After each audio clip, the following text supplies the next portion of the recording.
Bapak Ibu sekalian, sekarang kita sudah tahajud, ya, insyaallah. Kemudian sudah beristighfar, sudah berdoa kepada Allah, memperbanyak bacaan Quran. Tiba kemudian azan subuh berkumandang. Apa yang dilakukan oleh Rasulullah? Nah, masya Allah, ibu dan bapak sekalian, Rasulullah Sallallahu Alaihi Wasallam saat azan subuh sudah memanggil, beliau menjawab panggilan azan itu, tapi masih berada di rumahnya, menunggu azan selesai. Ya. Jadi belum ke masjid, ya. Beliau berada di rumahnya, kemudian menunggu adzan selesai, lantas menunaikan 2 rakaat fajar, ya, 2 rakaat sebelum salat subuh. Bapak Ibu sekalian, ada sekitar 12 rakaat yang utama. Saya tidak akan ulang ini. Ada sekitar 12 rakaat salat sunnah yang utama sifatnya, ya. Utama itu selalu dijaga oleh para sahabat dan dipraktekkan, seringkali dipraktekkan oleh Nabi. 12 rakaat, ya. Yang pertama, 2 rakaat sebelum subuh, 4 rakaat sebelum zuhur, 2 rakaat setelah zuhur, 2 rakaat setelah maghrib, 2 rakaat setelah isya. Jelas? Baik. Dari mana dapatnya hadis itu? Ya. Kita bisa temukan misalnya di dalam hadis riwayat Muslim nomor hadis 728 dari Ummu Habibah. Ya. Beliau menyampaikan, kata Rasulullah sallallahu alaihi wasallam, beliau menyampaikan, man shalla, saya ulang, man shalla isnatai asyrata rak'atan, ya, fi yaumin wa lailatin, siapa yang menunaikan salat 12 rakaat sehari satu malam, maksudnya salat sunnah yang mengikuti yang fardu, ya, bunya lahu bihinna baitun fil jannah, maka Allah akan bangunkan baginya satu rumah di dalam surga. Siapa yang menunaikan salat sunnah yang mengiringi salat fardu sebanyak 12 rakaat, ya, dilakukan konsisten sehari semalam, ya, karena 2 rakaat sebelum subuh, ya, 4 rakaat sebelum zuhur, 2 rakaat setelah zuhur itu kan siang, ya. Kemudian 2 rakaat ba'da maghrib, 2 rakaat ba'da isya itu malam. Yang konsisten melakukan itu selama hidupnya, Allah akan bangunkan sebagai tambahan baginya satu rumah di surga. Ya. Hadis sahih riwayat Muslim nomor hadis 728. Ustadz, dari mana taunya 2 rakaat sebelum subuh, 4 rakaat sebelum zuhur, 2 rakaat sesudah zuhur, 2 rakaat setelah maghrib, 2 rakaat setelah isya? Itu ada di At-Tirmidzi, lebih lengkap lagi, nomor hadis 415. Nah, Bapak Ibu sekalian, dari 12 rakaat itu, maka Rasulullah mencontohkan kepada kita memulai dengan 2 rakaat sebelum subuh. Dalilnya hadis riwayat Muslim nomor hadis 725 dulu. Didapati juga di At-Tirmidzi nomor hadis 418. Perhatikan keutamaannya, perhatikan. Keutamaan 2 rakaat sebelum subuh. Ini saking pentingnya, Rasulullah tidak pernah meninggalkannya selama hidupnya. Saking pentingnya, ya. Dan ada 2 salat yang hampir tidak pernah ditinggalkan oleh Nabi. Hampir tidak pernah ditinggalkan oleh Nabi. Bahkan dalam perjalanan pun masih dikerjakan. Yaitu 2 rakaat sebelum subuh dengan salat witir, ya. Itu seringkali dikerjakan. Perhatikan.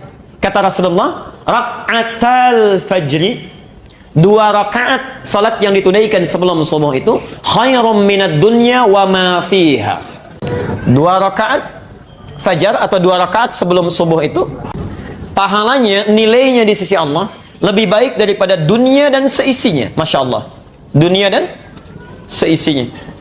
Ini semua ada dunia dan isi-isinya, ya. Kalau kita miliki itu nggak ada nilai apa-apanya dibandingkan menunaikan 2 rakaat sebelum subuh. Jadi kalau antum menunaikan 2 rakaat sebelum subuh, itu nilainya di sisi Allah lebih dibandingkan daripada dunia dan seisinya. Nggak ada nilainya, ya. Walaupun di dunia ini ada tambahan lagi orang kaya, tambah lagi orang kaya, kumpul lagi, itu nggak ada nilainya dibandingkan 2 rakaat sebelum subuh. Nah, sekarang ayo saya mau tanyakan sebentar. Maafkan saya, kalau nanti Al-Ihsan bikin pengumuman, nggak usah tunggu bulan depannya. Mana DKM-nya ini? Ada DKM-nya? Pak Iman, Ustadz Iman tolong bikin pengumuman setelah ini, yang sholat subuh di Masjid Al-Ihsan besok, masing-masing dapat amplop 500.000. Baik, ya? Masing-masing dapat amplop berapa? 500.000. Siap, Ustadz? Cuma diumumkan saja, kan? Cuma diumumkan. Kan? Lihat sini ya. Lihat. Azan subuh jam 4:36. Datang jam berapa ke sini? Dan maaf, terbatas cuma 100 orang pertama. Datang jam berapa?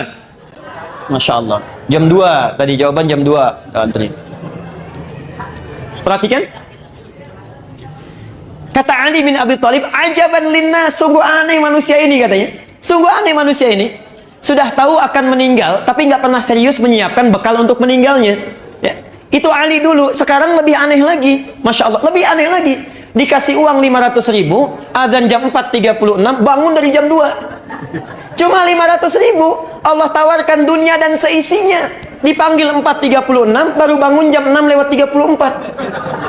Masya Allah. Ini kan aneh ya, aneh sebetulnya. Allah tiap hari ditawarkan, lebih baik daripada dunia dan seisinya, kumpulkan pahala, kumpulkan pahala. 500.000, Masya Allah. Dari jam 2 kita siap-siap. Tiap hari ditawarkan, subuh terlambat terus. Berubahnya mau kapan? Kurang apa lagi mau dimotivasi? Masya Allah. Ini bagian yang pertama. Nah, Bapak Ibu sekalian, saking pentingnya ini, jadi di hadis itu setidaknya ada 3 kalimat lebih baik daripada dunia dan seisinya. Misal di Al-Bukhari, nomor hadis 2639. Nanti antum bisa praktekkan ini ya. Perhatikan kalimatnya. Ini hadis dari Anas bin Malik. Ya.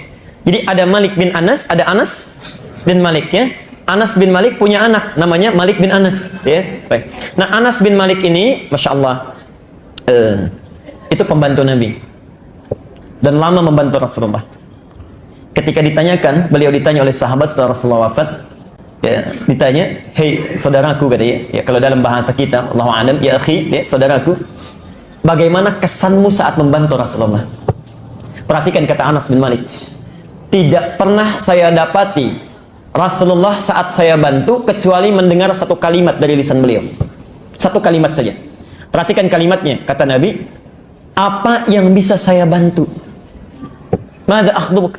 Selama saya bantu Nabi, saya nggak pernah dengar kalimat dari Nabi kecuali satu. Kata Anas ini, apa yang bisa saya bantu? Insya Allah. Ya. Ini paling luar biasa. Anas itu jadi pembantu Nabi, bukan sekedar ingin jadi pembantu. Ya, Masya Allah. Beliau itu ingin mengabdikan hidupnya supaya lihat bagaimana kehidupan sunnah langsung dari sumbernya. Ya. Jadi seorang tuan kan wajar minta dibuatkan kopi, cucikan piring dan sebagainya misal ya.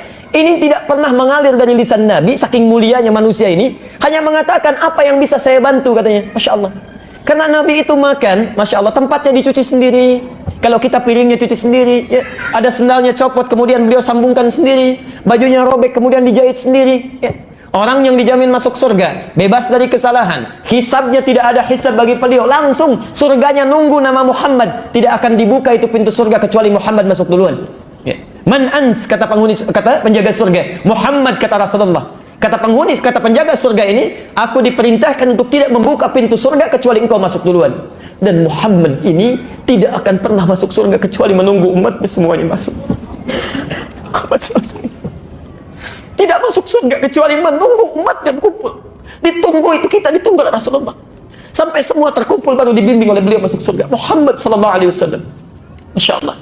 Kita yang selalu ingin bersama beliau, yang selalu mengatakan sunnahnya dan sebagainya, kita ikuti, kita praktekkan, sudahkah? Masya Allah. Ya. Sudahkah kita memulai dalam hidup? Kadang-kadang kita nuntutnya banyak, ya. Makan berikan pada orang lain, ya, masih disisakan juga, masih dibuang juga, piringnya dibebankan pada orang lain, copot berikan pada orang lain, macam-macam. Masya Allah. Dalam hidup kita selalu mengatakan, saya ikut sunnah Nabi, ikut sunnah Nabi, ikut sunnah Nabi. Apa yang sudah kita banggakan di hadapan Rasulullah? Masya Allah. Karena itu bertakwalah kepada Allah, hadirin sekalian, Bapak Ibu sekalian. Itulah Muhammad. Kata Anas bin Malik, saya tidak pernah dengar sesuatu pun dari lisan Nabi kecuali apa yang bisa saya bantu. Muhammad sallallahu alaihi wasallam. Insyaallah. Ya. Karena itu kata Jibril alaihi salam, kata Jibril, hadis sahih dalam Mustadrak Al-Hakim, ya, sebutkan Nabi sallallahu alaihi wasallam satu kali akan naik ke mimbar, lalu turun Jibril. Kata Jibril, bu'dan, terlalu, ya, sungguh jauh dari rahmat Allah dan terlalu orang ini. Man dzukirta indahu liman dzukirta indahu falam yusalli alaihi. Ya. Orang yang disebutkan namamu Muhammad di sampingnya enggak mau salawat kepadamu, itu orang keterlaluan. Ya. Masya Allah, itu orang keterlaluan katanya. Saking sayangnya Jibril kepada Muhammad sallallahu alaihi wasallam, itu yang dipikirkan itu cuma kita, Bu, Pak, ya. Cuma kita, Masya Allah. Ya. Saya berikan misalnya 2 sampai 3 riwayat. Masya Allah. Satu kali beliau sallallahu alaihi wasallam dalam hidupnya itu sedang kumpul dengan sahabatnya. Ya. Lalu kata beliau, ashtaqu bi ikhwani. Saya itu kok rindu sekali dengan saudara-saudara saya. Rindu dengan saudara-saudara saya. Sahabatnya menjawab, ya Rasulullah, alasna ikhwanik. Rasulullah, bukankah kami ini saudara-saudaramu? Ya. Kata Nabi, lastum ikhwani, ya, bal antum ashabi. Kalian ini bukan saudara saya, kalian ini sahabat-sahabat saya. Perhatikan, ikhwani humul ladzina lam yarawni walakinnahum amanu bi. Saudara saya itu orang yang nggak pernah lihat saya, tapi selalu beriman kepada saya. Orang yang tidak pernah lihat saya, percaya dengan saya. Ya. Kalau antum percaya pada orang yang kelihatan, itu wajar. Tapi percaya pada yang tidak tampak, masih yakin juga, itu yang tidak wajar. Kata Nabi, saya merindukan saudara-saudara saya ini. Antum tuh dirindukan oleh Nabi. Masa kita tidak ada kerinduan untuk bertemu dengan Rasulullah? Setidaknya tunggangi sunnahnya, insyaAllah. Bahkan demi Allah saya katakan di akhir hayatnya, hadis-hadis riwayatnya sahih. Ketika beliau akan meninggal dunia, Fudail membawakan air untuk beliau wudu. Ya, Masya Allah, Fudail itu anak pertama daripada Abbas. Abbas punya dua anak yang paling populer laki-laki, satu namanya Fudail, yang kedua namanya Abdullah. Abdullah hidup di bawah naungan Rasulullah sampai beliau jadi penghafal Quran, penafsir Quran. Fudail kakaknya, saat Rasulullah akan wafat, beliau yang membawakan air wudunya. Ya. Dalam pangkuan Aisyah radhiyallahu anha, sampingnya ada Ali, ya. Sampingnya ada Fatimah, yang dipanggil bukan Aisyah, bukan Ali, bukan Fatimah. Ummati, ummati, ummati. Mau meninggal pun masih antum yang disebut itu. Ya, insyaallah. Jadi kata Jibril alaihissalam, bu'dan, keterlaluan itu orang, liman dzukirta indahu falam yusalli alaih. Disebutkan namamu, salawat saja dia tidak berkenan. Jadi tidak mampu kita membalas jasanya Rasulullah sallallahu alaihi wasallam. Setidaknya kalau Anda tidak bisa balas itu, salawatlah kepada beliau. Dan dalam salawat pun masih diberikan pahala juga. Man shalla alayya salatan wahidah sallallahu alaihi asyra. Masya Allah. Siapa yang salawat satu kali saja, aku tidak butuh itu. Ya, cuma dengan salawat itu Allah akan memberikan 10 kali lipat kebaikan kepada orang itu. Ya. Di Bapak Ibu sekalian, itulah Muhammad sallallahu alaihi wasallam. Nah, kata Anas bin Malik, la ghadwatun fi sabilillah. Ya. Aktivitas baik yang dilakukan karena Allah dari pagi sampai dengan maghrib, aw rauhatun, atau aktivitasnya dari siang sampai maghrib tapi semua karena Allah. Misal, makannya karena Allah, minumnya karena Allah, kerjanya karena Allah, mau makan bismillah, mau minum bismillah, mau kerja bismillah. Perhatikan, khairum minad dunya wa ma fiha. Itu lebih baik daripada punya seluruh isi dunia ini. Ya. Kalimat ujungnya sama, ya. Jadi antum misalnya mulai besok bangun tidur, ya, atau sekarang masih ada kesempatannya, kalau dari pagi disebut ghadwah, ya, ghadwah sampai dengan maghrib. Kalau dari siang sampai dengan maghrib disebut rauhah. Kalau semua aktivitas kita diniatkan karena Allah, makannya bismillah karena Allah, minumnya bismillah karena Allah, kerjanya karena Allah, rawat anak karena Allah, itu kata Anas bin Malik, sabda Rasulullah, khairum minad dunya wa ma fiha. Apa balasan bagi orang ini? Dari Sa'ad As-Sa'adi. Sa'ad As-Sa'adi di Al-Bukhari masih hadisnya. Nomor hadis 3078. Perhatikan. Maudhi'u sautin fil jannah. Ya. Orang ini akan dibalas dengan pahala yang berlimpah. Tempat pecut saja, tempat pecut, ya. Tempat pecutnya sesuatu yang tersimpan di surga, untuk ilustrasi saja, khairum minad dunya wa ma fiha. Jadi kalau tukang delman punya pecutan disimpan di tempatnya, itu kalau ada di surga lebih bagus daripada dunia dan seisinya. Ya. Apalagi minumannya, apalagi gelasnya, apalagi keadaannya. Ya. Jadi kalau sudah semua diterangkan, antum tinggal tunggangi, keluarkan. Ya. Catat amalannya apa yang dilakukan. Nah, setidaknya bangunlah 2 rakaat sebelum subuh, itu tunaikan. Khairum minad dunya wa ma fiha. Nabi tidak pernah meninggalkan ini selama hidupnya, konsisten menunaikannya. Dari mana taunya? Hadis Muslim nomor hadis 724. Dari Aisyah radhiyallahu anha. Qalat, lam yakunin Nabi sallallahu alaihi wasallam minan nawafili asyaddu ta'ahudan ala raka'atil fajr. Ya. Tidak pernah Rasulullah sallallahu alaihi wasallam memperhatikan, menjaga dengan kuat di antara salat-salat sunnahnya dibandingkan dengan perhatian beliau terhadap 2 rakaat sebelum fajar. Ya. Jelas sampai sini? Baik. Jadi dalilnya yang ingin kita sampaikan pada kesempatan hari ini, Bapak dan Ibu sekalian, setelah bangun tahajud, siapkan diri kita jangan sampai ketinggalan ini. Ya. Walaupun bangunnya kesiangan, hadis sahih. Walaupun bangunnya kesiangan, misalnya ini salat yang agak istimewa, lakukan ini dulu 2 rakaat. Ya. Lakukan ini dulu 2 rakaat, baru kemudian salat subuhnya. Jelas sampai di sini? Baik. Yang terakhir, lalu kita berhenti dulu di sini. Yang terakhir, di mana Nabi mengerjakannya? Di masjid atau di rumah? Ya. Dari mana taunya? Nah, ini persoalan. Ayo, yang bilang di rumah angkat tangan. Berapa? Yang bilang di masjid angkat tangan. Yang tidak angkat tidak jelas nih semuanya, ya. Insya Allah. Alhamdulillah. Perhatikan sini. Ya, kita lihat hadisnya dulu ya. Ada di hadis Zaid, setidaknya 3 hadis kita kumpulkan ya. 3 hadis kita kumpulkan. Satu dari Zaid bin Thabit, orang-orangnya. Satu Zaid bin Thabit. Dari Zaid bin Thabit ada 3 hadis. Nah, rumus dalam ilmu hadis, kalau ada satu amalan sifatnya, dalilnya cuma satu, contohnya satu, artinya itu contoh yang paling jelas. Tidak boleh kita mengambil cara lain-lain lagi ya. Tidak perlu kreatif. Kalau misalnya satu amalan, hadisnya satu, contohnya satu, prakteknya. Jangan cari dalil lain lagi, jangan cari contoh yang lain lagi. Ini yang paling bagus, gak usah kreatif. Ya. Contoh, lihat sini.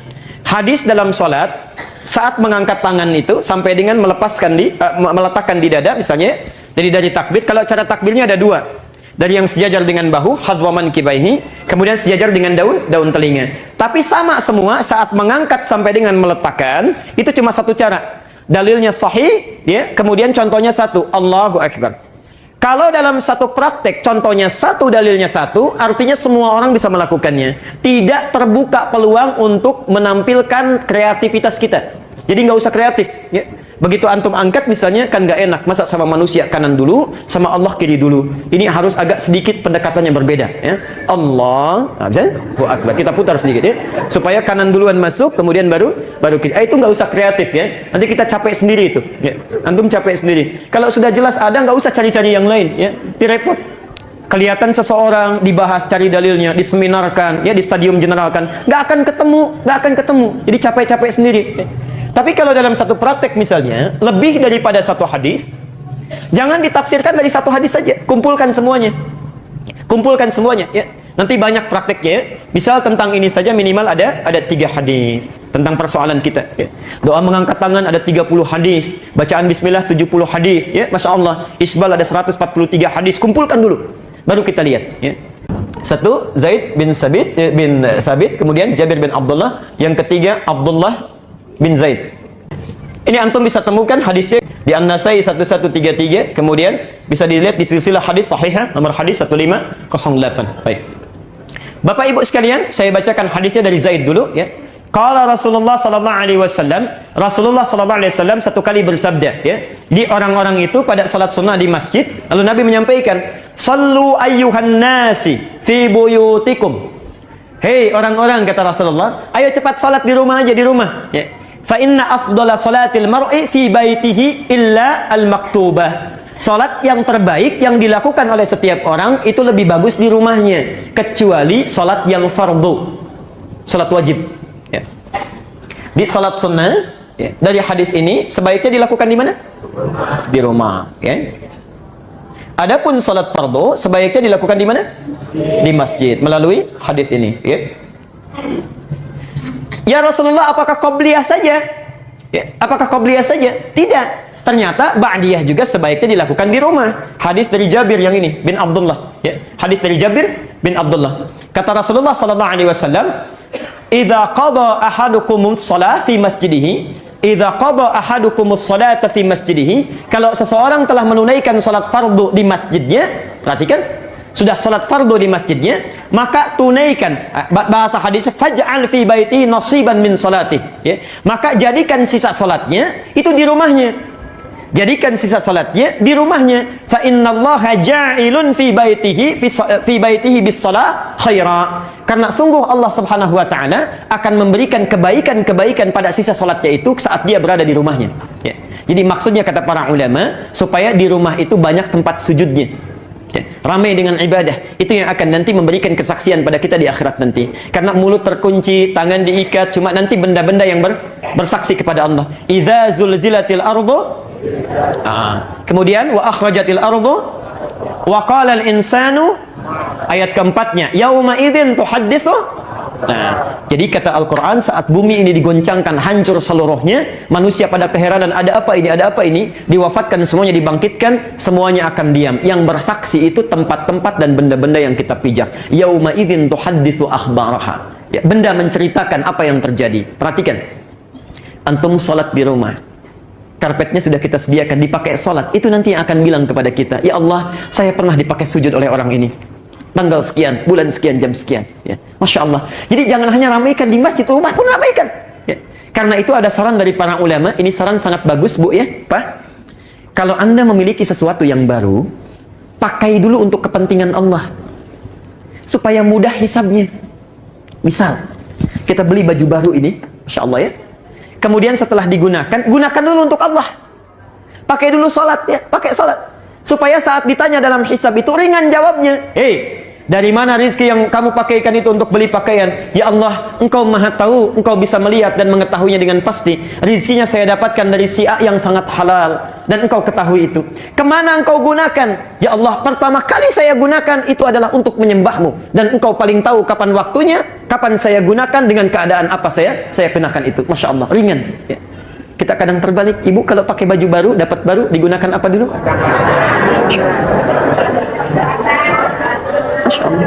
Kalau nggak kondangan arisan kan ya. Itu agak lumayan itu hisabnya. Awal-awal memang pede. Dari mana kamu dapatkan? Ya Allah, dari kerja keras suami saya, yang keringat yang kau ketahui sangat halal dia lakukan. Semuanya lancar-lancar. Kemana engkau pergunakan?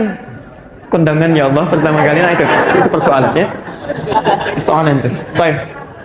Lihat hadis yang kedua dari Jabir bin Abdullah ya, maka ramaikan rumah dengan ibadah. Itu salat ba'diyahnya.